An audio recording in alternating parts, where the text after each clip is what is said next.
Hi friend, good morning. কেমন আছো তোমরা সবাই? আশা করি ভালো আছো। আমিও খুব ভালো আছি। আজকে আমি তোমাদের সাথে শেয়ার করব লোভনীয় স্বাদের তন্দুরি চিকেন, একদম রেস্টুরেন্টের স্বাদে। আর আমি এটা তৈরি করেছি টক দই, ওভেন, কয়লা, তন্দুর ছাড়াই, খুব সহজভাবে, একদম ঘরোয়া মশলায়। আমরা যারা রেস্টুরেন্টে যেতে পারি না তারা এইভাবে বাড়িতে একবার হলেও কিন্তু তৈরি করে দেখতে পারো। খেতে একদম রেস্টুরেন্টের মতো। তো চলো বেশি কথা না বাড়িয়ে তোমাদের সাথে এই রেসিপিটা শেয়ার করে নিই। যারা আমার চ্যানেলে নতুন আছো তাদেরকে অনুরোধ করছি এই চ্যানেলটিকে সাবস্ক্রাইব করার জন্য।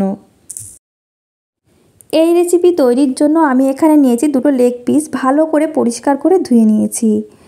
আর দেখো আমি ছুরি দিয়ে একটু চিড়ে চিড়ে নিয়েছি যাতে ভেতরে ভালোভাবে মশলাটা ঢুকে যায়।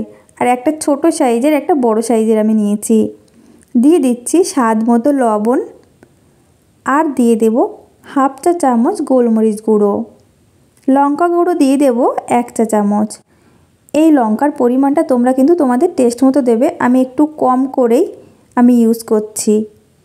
দিয়ে দিচ্ছি কালারের জন্য কাশ্মীরি রেড চিলি পাউডার। আর একটা পাতিলেবুর হাফ আমি নিয়েছি, তার রস আমি দিয়ে দেব। তোমরা এখানে ভিনিগারও ইউজ করতে পারো, অবশ্য ঘরোয়া উপকরণে করছি তার জন্য পাতিলেবুর রস নিচ্ছি। এখন আমি সব কিছু ভালো করে এই চিকেনের গায়ে লাগিয়ে নেব। আর এই চেরা জায়গাগুলোতেও কিন্তু ভালো করে এই মশলাটা ঢুকিয়ে দিতে হবে যাতে পুরোপুরি ভেতরে প্রবেশ করে। ভালো করে চিকেনের গায়ে লাগিয়ে নিয়ে আমি রেস্টে রেখে দেব 20 মিনিটের জন্য। মশলা তৈরির জন্য আমি একটা পাত্র নিয়েছি। আমি যেহেতু টক দই ইউজ করব না তার জন্য নিয়ে নিচ্ছি দুধ। আমি উষ্ণ গরম জলে গুঁড়ো দুধ গাঢ় করে গুলে নিয়েছিলাম। নিয়েছি 3 টেবিল চামচ। একবার এইভাবে তৈরি করে দেখবে, খেতে কিন্তু ভালো লাগে। দিয়ে দিচ্ছি 1 চা চামচ আদা রসুন বাটা। আমি চিকেনে এর আগে লবণ দিয়েছিলাম তাই অল্প পরিমাণে লবণ দিলাম। দিয়ে দিচ্ছি হলুদ গুঁড়ো, খুবই অল্প পরিমাণে নিয়েছি। ধনে গুঁড়ো দিলাম হাফ চা চামচ। জিরে গুঁড়ো দেব 1 চা চামচ। আর দিয়ে দিচ্ছি গরম মশলা গুঁড়ো 1 চা চামচ। যেহেতু তন্দুরি চিকেন হবে তার জন্য আমি নিয়েছি তন্দুরি মশলা, আমি 1 চা চামচ নিয়েছি। আমি হাফ চা চামচ মতো কাশ্মীরি রেড চিলি পাউডার দিচ্ছি, কালারের জন্যই আমি এটা ইউজ করছি। আর দিয়ে দিচ্ছি খুবই সামান্য পরিমাণে রেড ফুড কালার। এটা পুরোপুরি অপশনাল, যেহেতু রেস্টুরেন্টগুলোতে খুবই কালারফুল হয়, দেখতে কিন্তু ভালো লাগে। আমি তার জন্য রেড ফুড কালার নিয়েছি। যদি বাড়িতে না থাকে তোমরা কিন্তু কাশ্মীরি রেড চিলি পাউডারের পরিমাণটা একটু বাড়িয়ে দেবে। ভালো করে মিশিয়ে নিচ্ছি। এদিকে এই লেগ পিসগুলো রেস্টে রাখার 20 মিনিট হয়ে গেছে। এখন আমি একটা করে লেগ পিস নিয়ে নেবই মশলাগুলা মিশ্রণের মধ্যে, আর ভালো করে কোট করে নেব যাতে এই চেরা অংশগুলোর মধ্যেও ভালো করে মশলাটা প্রবেশ করে। আমি এটা ভালো করে মশলার সাথে মিশিয়ে ম্যারিনেট করে রেখে দেব ওভারনাইট নর্মাল ফ্রিজে। তোমাদের হাতে যদি টাইম না থাকে কম করে 3 ঘন্টা রেস্টে রাখবে। তার জন্য ছোট্ট একটা টিপস আমি তোমাদের সাথে শেয়ার করছি। যখন এই মশলার সাথে মেশাবে সেই মশলার মধ্যে অল্প পরিমাণে খোসা সমেত পেঁপে দিয়ে দেবে। পেঁপেটা ভালো করে পেস্ট করে নেবে। পেঁপে দিলে কি হবে, মাংসটা সফট হবে আর খুব তাড়াতাড়ি সিদ্ধ হয়ে যাবে। যেহেতু আমি ওভারনাইট রাখবো ফ্রিজে তার জন্য আমার পেঁপে দেওয়ার কোনো দরকার পড়ছে না। যত রেস্টে রাখবে ততই কিন্তু এর টেস্টটা খুব ভালো আসবে।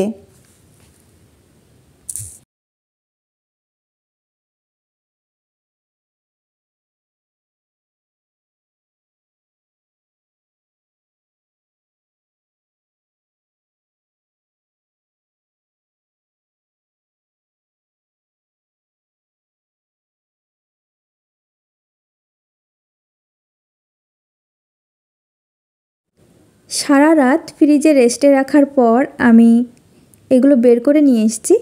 এখন আমি দিয়ে দিচ্ছি সামান্য পরিমাণে সর্ষের তেল। এখানেও ছোট্ট একটা টিপস আছে, যদি আগে আমি তেল দিয়ে এটা ম্যারিনেট করতাম তাহলে কিন্তু এই মশলাটা ভালোভাবে চিকেনের গায়ে লাগতো না, তেলের ওপরেই মশলাটা ভেসে থাকতো। তার জন্য আমি এই লাস্টে এই তেলটা দিয়ে দিলাম আর ভালো করে চিকেনের গায়ে এখন লাগিয়ে নিচ্ছি। এরপর আমি চলে যাব চুলাতে। চুলায় একটা কড়াই বসিয়ে ভালো করে গরম করে নিয়েছি। এখন চুলার জালটা হাই হিটে রেখে আমি দিয়ে দিচ্ছি কিছুটা সাদা তেল আর দিয়ে দিচ্ছি হাফ চামচ মতো বাটার। অবশ্যই বাটার দেওয়ার চেষ্টা করবে। বাটার আমি তেলের সাথে দিয়ে গলিয়ে নেব। শুধু বাটার দিলে পুড়ে যাবে, তার জন্য আমি তেলও ইউজ করছি।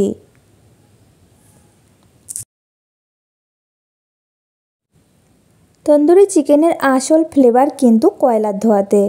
ওই স্টেপটা আমি স্কিপ করেছি, তার জন্য বাটার ইউজ করছি। বাটার দিলে কিন্তু এর ফ্লেভারটা খুব ভালো আসবে। ছোট ছোট টিপস স্কিপ করা একদম যাবে না।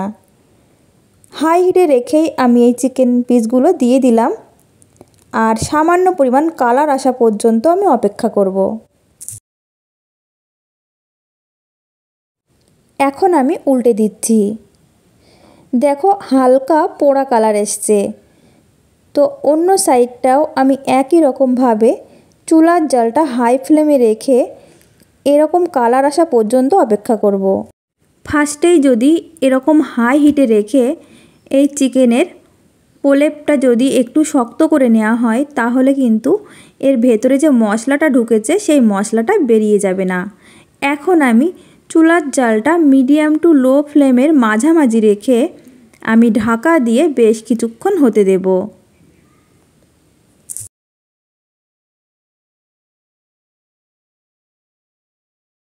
কিছুক্ষণ পর আমি ঢাকনা খুলে নিচ্ছি। এখন আমি উল্টে দেব। এইভাবে কিছুক্ষণ পর পর ঢাকনা খুলে উল্টে পাল্টে পুরোপুরি সিদ্ধ হওয়া পর্যন্ত আমি এই লেগ পিসগুলো ফ্রাই করে নেব।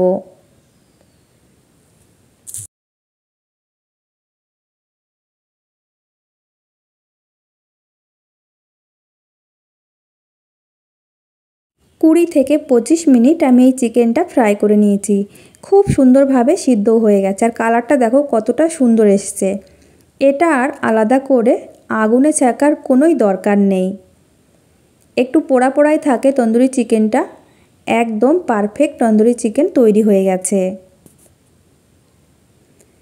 এখন আমি তুলে নিচ্ছি। ছোট ছোট স্টেপ ফলো করলে কিন্তু বাড়িতে খুব সহজে এই চিকেনের টেস্টটাও পেয়ে যাবে। আর টাকা পয়সা খরচা করে রেস্টুরেন্টে যাওয়ার কোনোই দরকার হবে না। তো বন্ধুরা, তোমাদের কাছে এই রেসিপিটা কেমন লেগেছে? খুবই সহজ আর ঘরোয়া মশলা দিয়েই আমি এটা তৈরি করেছি। সকল বন্ধুদের আমি রিকোয়েস্ট করব একবার হলেও এইভাবে ট্রাই করার। খেতে কিন্তু দুর্দান্ত। ভালো লাগলে লাইক, কমেন্ট এবং শেয়ার করে দিও।